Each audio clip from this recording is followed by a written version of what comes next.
All right, so a lot of you have asked to see a video about the Saab 900 SPG that I currently have listed for sale on SaabNet and on Craigslist. This is it. This is a 1991 Saab 900 SPG in very, very rare Beryl green. Now, if you know a lot about Saabs, you'll know that the SPG was basically the performance version of the Saab 900 Turbo. They were made between 1985 and 1991, and in that whole span, they made about 7,000 or so Saab 900 SPGs. The SPGs were special because they came with the body kit for improved aerodynamics. They came with 3-spoke wheels. They came with buffalo gray interior. They came with some performance upgrades, including lower and stiffer suspension, for some years APC tuning, for some years a different turbo. And in 1985, this was the car that debuted the 16-valve motor. A few other things too that I'm likely forgetting, but that's the bulk of it. Now, out of those 7,000 cars, every year Saab basically only offered the SPG in 1 or 2 colors. And from 1985 until 1990, they essentially only offered it in either black or gray. In 1990, they added a third color. They added Talladega red. But then in 1991, the last year of 900 SPG production, they added this color, Beryl green. And if you're really into Saab 900 SPGs, this is kind of the holy grail, because it was really the only color that was super unique. And beyond that, they actually only made 109 of these Beryl green cars. So out of what still exists today, out of those 109, who knows?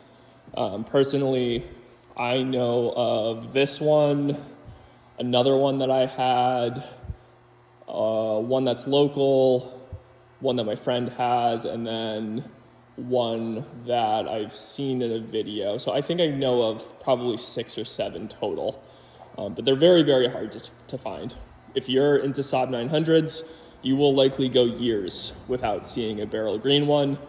You will likely go a lifetime without having the chance to buy one. So very cool car, very, very special indeed. This one, like I said, is my second Beryl green car. I've had 8 Saabs total, 5 of which have been 900s. 3 of those 900s have been SPGs. So when I was in college, I had my first Beryl green car, had that for a couple of years, basically moved out west and started to do a full restoration on it and realized that it was just way too rusty. So I ended up selling that one. After that, I had a black 1989, did a little bit of work on that, sold it on Bring a Trailer, and then I didn't really have a Saab 900 for a while, and then this one just happened to show up locally, and I was always looking for another Beryl green car because I wanted to chase that fond memory that I had in college. Like I said, this one showed up close to where I live, and I knew that I had to jump on it. So this car in particular has a pretty unique story. Basically, from what I was told by the guy that I bought it from, this started life in Virginia. And that's why you can see the bumper stickers on the back. You see, Virginia is for flying lovers and the Air Force Memorial. Basically, it was bought by an older gentleman that was in the Air Force. He drove it for a while. I think he was a pilot. And he ordered it in a really cool spec. It's Beryl green, which of course is rare. It's factory Saab mud flaps, which are extremely rare, and then factory Saab louvers. And a lot of times when you see louvers, they're actually aftermarket. This, as you can see, it's the factory Saab option, so super cool. It was also spec'd with a factory equalizer, which I do have. It's not installed in the car right now, but overall just a really neat spec.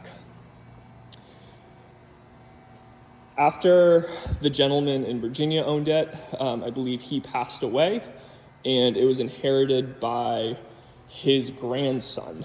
And his grandson was also in the military. He was either in the Air Force or the Army, I forget which, but he basically took the car and drove it down to Texas.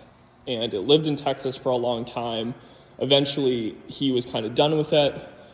What I heard is that he bought another Saab, and then he sold it to the guy that I eventually bought it from, who shipped it to Washington State.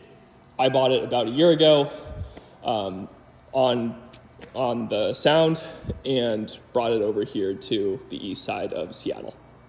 So when I bought the car, basically it had 200,000 miles.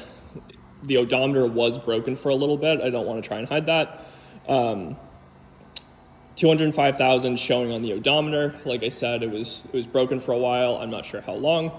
But basically the state that I bought it in was, it had been used as a daily driver for quite some time, but it had also been sitting and it just kind of needed a refresh. So when I bought it, I did drive it. There were a few things that were immediately obvious. One was the suspension was a little tired. Two was it was stuck in what's called base boost, which is when you're basically limited to 8 PSI instead of the regular 12 to 14 because of either a vacuum control issue or a cruise control issue or an APC issue. Beyond that, it really needed brakes, and it really just needed to be driven. It needed a good going through of some of the gaskets. It needed new fluids. It needed, just exercise. So over the past year, that's basically what I've been doing to it. A few things that I've done in my time. It's got these Carlson style exhaust tips, which I think look fantastic. It's got the Saab 16-inch aero wheels. So SPGs would have actually come with 15-inch 3-spokes. These are off of a 9000 aero. I didn't put these on. I bought the car with these on them. But what's really cool is that when Saab released all of the promotional advertisements and stuff, they actually showed the SPG with these wheels. So I've had these wheels on all my SPGs. I just think it's the proper wheel for the car. A few other things that I did, I installed this Nardi steering wheel. I actually pulled that out of my 2002 over there. I love the way that these look. I had a Nardi in my first Beryl green, and it really suits the mood of the car. Because the Nardi is in there, obviously there's no airbag. Airbag wasn't working in this car anyway. But also the turn signals will not automatically reset when you turn the wheel, and then the horn is not hooked up. If you want to hook the horn and the turn signals up, you need a steering column from a I believe it's 1987 car. Then that will let you, have functioning turn signal reset and a functioning horn. Another big thing that I did is I installed a crack-free dash. If you know anything about dashes in Saab 900s, it is impossible to find them crack-free. One showed up locally.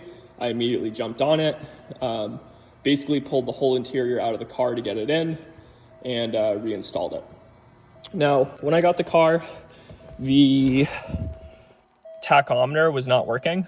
So when I pulled the dash out, I also pulled out the gauge cluster and I sent it to Seattle Speedometer for rebuild. That rebuild cost $900. Got it back, put it back in the car. Still a few things going on with it. One is the clock's not working. Two is the dash lights now no longer work. And then three is sometimes this odometer trip meter gets stuck.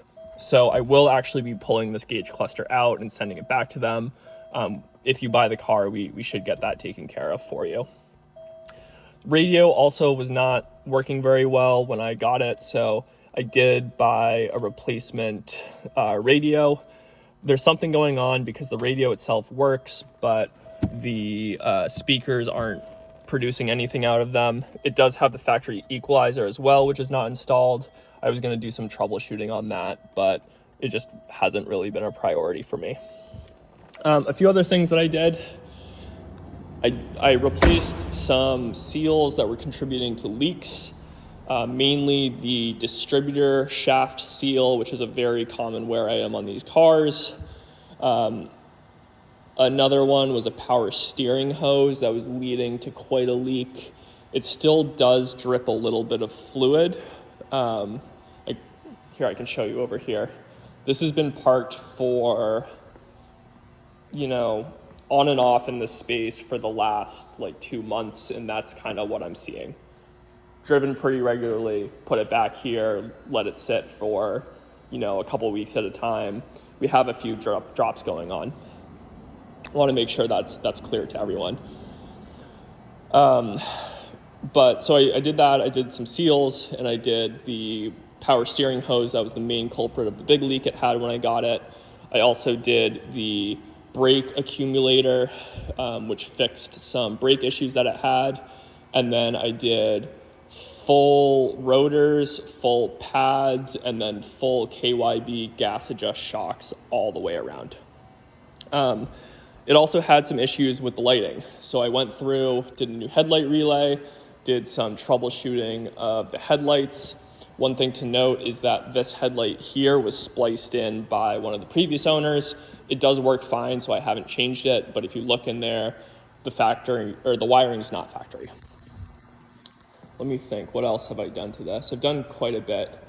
New hatch struts, which was, really easy, but just a nice thing to do. Like I said, I mentioned the dashboard, and then the gauges are going to be redone. I guess I can just kind of go through now and talk about some of the flaws. So, like I mentioned, this car has done 206,000 miles. It was a daily driver for pretty much all of its life. With that, it's not going to be perfect. And basically where I'm at is I'm willing to sell it as is, what I would consider like a good driver quality project that you can either restore to a show car if you want to put the time and money into it, or one that you can just kind of drive and enjoy. If it doesn't sell and if I end up keeping it, I'll probably keep working on a lot of these little things and then maybe sell it down the road. But if anyone wants to buy it as is right now, this is your chance. Okay, so walking around the car, I'll point out a few flaws. First of all, I would repaint the bumpers at some point. Like you can see up close, there's some wear here on the front and rear bumpers. There's a lot of how-to guides on how to pull these off and actually repaint them. Kind of going to the back, you see the same thing, right? They're just worn from the sun, they're worn from use. It's really easy to repaint them, but it does probably take a day of pulling them off and sanding them down. There are some small scratches and dents on the car, and apologies, it's been raining here in Seattle, so I haven't had the chance to wash this, but just kind of going around, you can see there's a small dent here on the roof. If you look at the hood, you can see there is some kind of pitting of the paint. I'm pretty sure this will come out with a paint correction. Like I said, it's been raining. It's not really worth doing a paint correction right now in the winter. Yeah, in this light, you can see it pretty well. There's a little bit of pitting on the hood. Moving down here, there's a scuff right there. You can see the badge is kind of worn. Let's see, what else? The side markers, the gaskets are getting pretty worn out, as well as the trim on the aero kit. Gaskets are getting pretty dry. Same thing, door gaskets are a little dry. I think those could be replaced. Here on the wheel arch, there's a small bubble. That's the only bubble on the car. Haven't been able to find anything else. Let's see, moving around. This screw for the louver is missing. I do have some screws that I think will work. I just haven't put them on yet.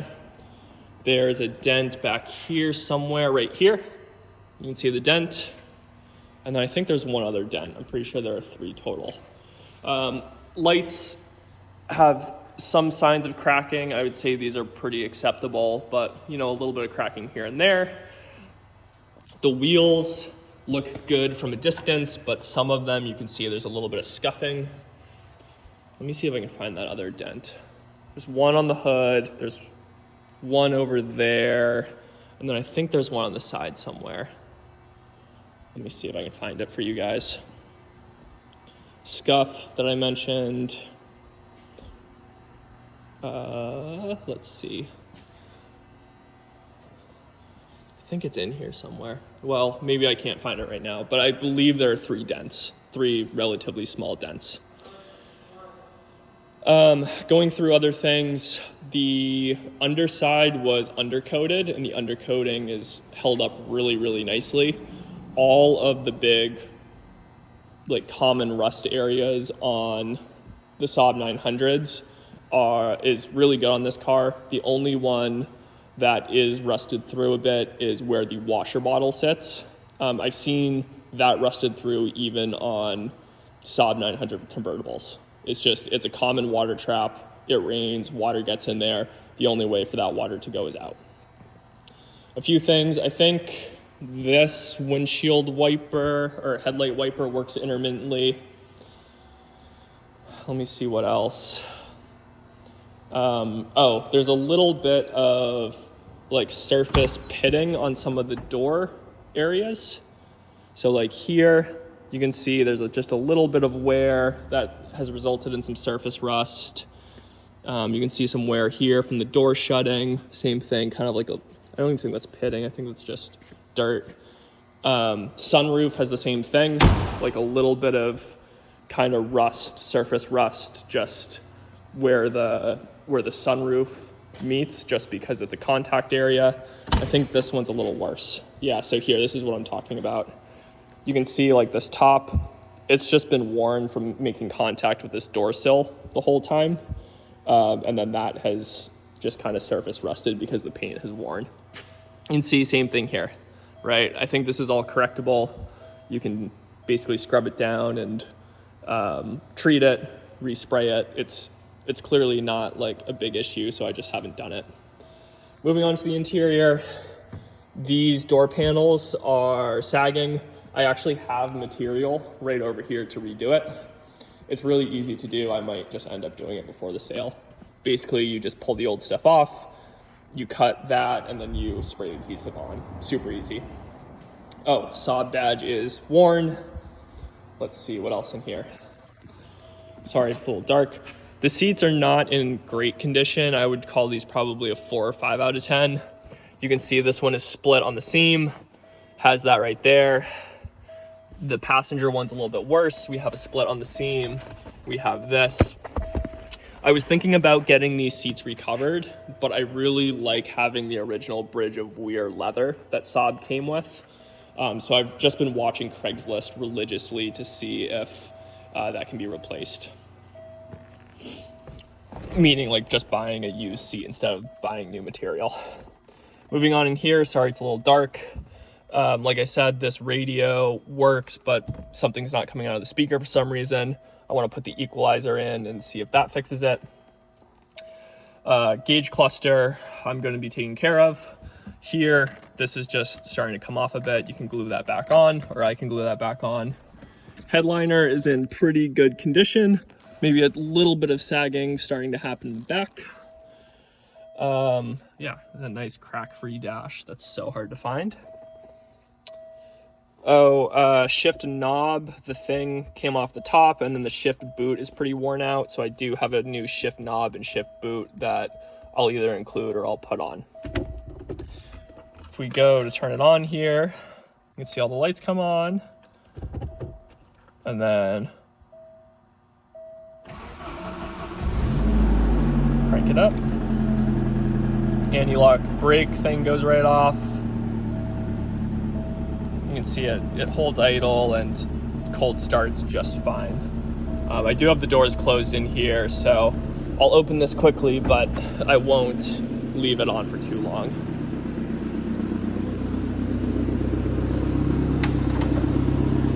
Love the way that these things open, so cool.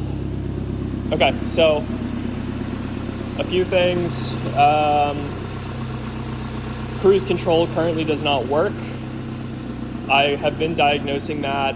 Basically, there are a few things that could be leading to that.